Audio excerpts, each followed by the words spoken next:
What's going on, guys? Today I'm going to be reviewing the Patagonia Nano Puff. Sweet little jacket. It's one of my favorite jackets that I have among many. It's a jacket I've used pretty extensively over the past 3 years. They haven't changed it up too much, so I thought I'd go ahead and review it. Kind of let you guys know what I think, what I don't like, what I like, kind of what I think it's good for, and whether or not it's worth, the little bit of a hefty price tag that it has on it.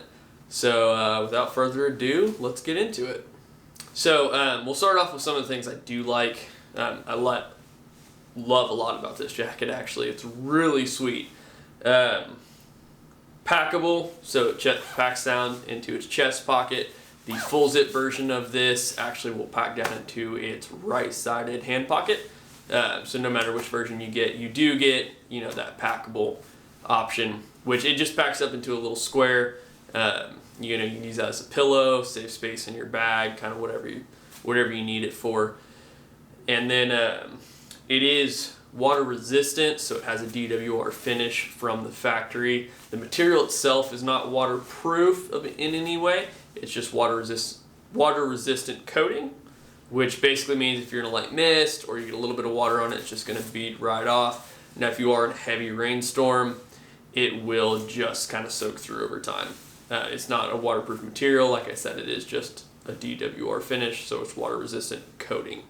That coating will kind of rub off over time, so make sure you wash it correctly, and that will kind of revamp it and bring back that water resistance. This jacket is also windproof, and yes, I do mean windproof. Whatever part it covers your body, as long as it is zipped up. That is actually my favorite feature of the jacket, because where I live it is very humid and very windy in the winter, so it's nice to have something that doesn't allow the wind to carry off all that body heat I've built up inside of the garment. So if you are a really cold-blooded person and you get cold very easily, this actually would be a good jacket to think about. So as far as the cons of the jacket, first one is actually 100% my fault as the consumer. Is this version is a pullover, so it only zips down to here, if you can kind of see that. I really should have gotten the full zip, mainly because taking this thing on and off is just such a hassle. I hate it. So if I know I'm going in and out of somewhere all day, I probably won't take this because it's a pullover. Just because I don't like having to take it on and off, because you really do have to pull it over your head. If you're wearing a hat, you take your hat off. If you did your hair, you got to make sure your hair looks good. So definitely, if you're looking at it, I would say do the full zip over the pullover, unless you know you're going to be using it somewhere where you're just not going to pull it off as often. Or if you just love pullovers, go for it. Second thing I don't like is there's not a lot of stretch to it. It is just kind of there's no stretch. Just none. So if you're reaching up really high, it does have plenty of room, but if you do kind of max out that room, there's no stretch in the garment, and it's kind of uncomfortable if you do kind of, like I said, overstretch the looseness of the jacket. The last con is it just, for me, since I'm very warm-blooded, it does get very hot, so it has to be pretty cold for me to actually be able to wear this. Usually for me, warm-blooded, I get hot very easily. I can wear this anywhere from 15 to 30 degrees, even up to 35. 40's kind of pushing it. It'd be a little too hot for me. But if you're a cold-blooded person, you could totally wear this from 25 to 40 and really not have an issue.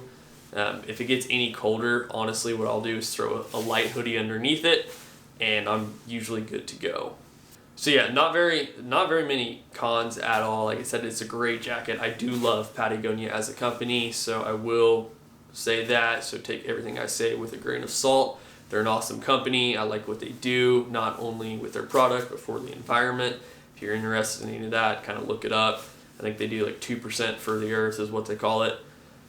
Blue Sign approved on all their product. If you don't know what that is, look it up. I'll probably do a future video on it. It basically means they just make their garments in the most eco-friendly way possible. Now this jacket will come in at about $200, $199. You can find it cheaper if you can find a discontinued color.